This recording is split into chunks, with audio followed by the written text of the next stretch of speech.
Assalamu alaikum. Walaikum assalam. I am Abdul Salam from Birmingham, UK. Is celebrating birthday parties permissible in Islam? A similar question is asked by Aisha from Chicago, USA. Assalamu alaikum. Walaikum assalam.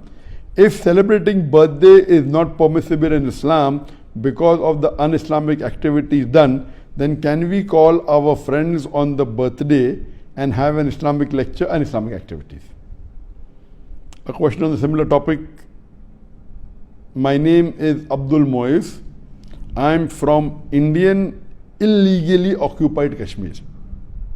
My question to you is whether wishing birthday to someone is permissible in Islam or not. So all these three questions are related to birthdays. The first question is it permissible to celebrate birthdays? The second is that can we, if the activities are not Islamic, can we have a birthday party with Islamic activities?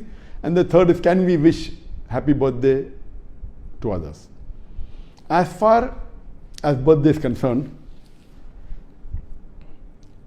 our beloved Prophet ﷺ said that there are only two festivals in Islam. Two annual festivals. They are the Eidains, the Eid al-Fitr and Eid al-Adha. The first is after the Ramzan ends, that Eid al-Fitr, and the second is Eid al-Adha, that we have the Eid of sacrifice. These two are the only Eids that are annual Eid is there, that is permissible to celebrate. And the Prophet also mentioned that the weekly Eid is on Friday. So the one weekly Eid and two annual Eid.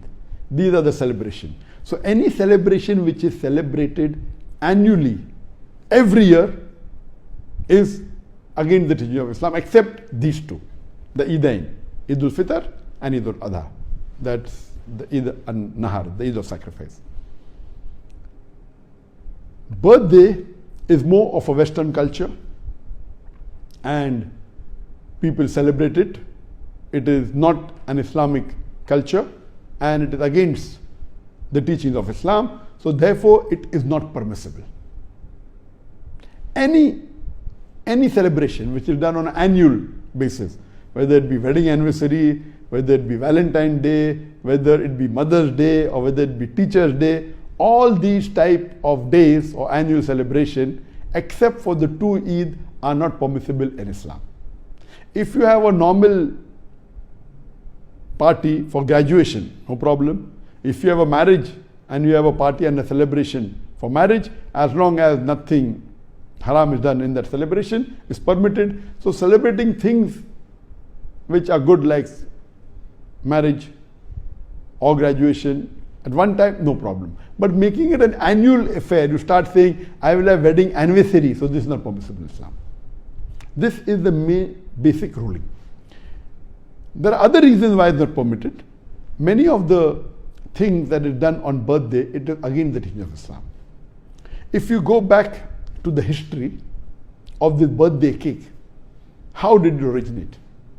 We come to know it is from the time of the Greeks. And at that time, in the olden days, they made cake which was honey cake, which was round in shape, to resemble a moon for worshipping moon god. It was round honey cake resembling a moon, and they put candles on it. So this was in reverence to the moon god. Then we have, if you read history, we come to know that in Germany, the bakery in 15th century, they used to bake cakes. It became common. Then you have in the Roman history and so on and so forth. Today, they put candles, and depending upon how old are you, if you're 10 years old, they put 10 candles. If you're 20 years old, they put 20 candles. Or sometimes they put one additional candle to say that you're going to spend one more year. And there are many cultures, there are many ideologies, many superstitions. Then people, they wish and then they blow the candles.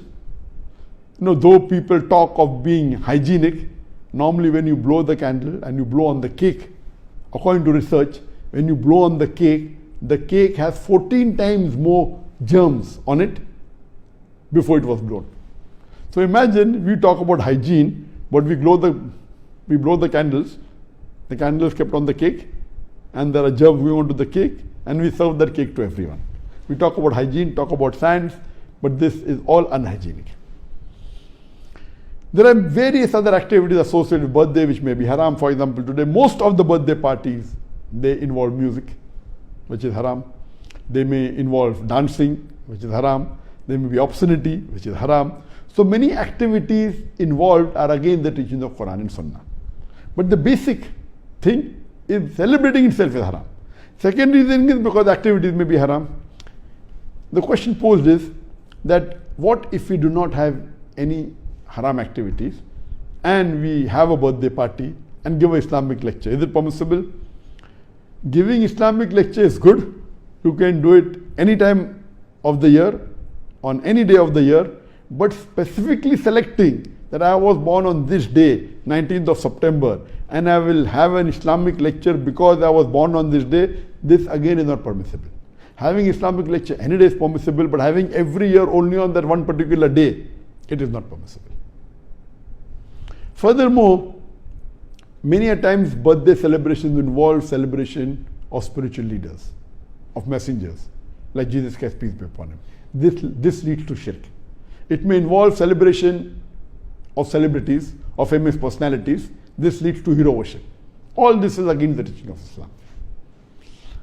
Regarding the last question, that is it permissible to wish someone happy birthday when celebrating birthday itself is not permissible?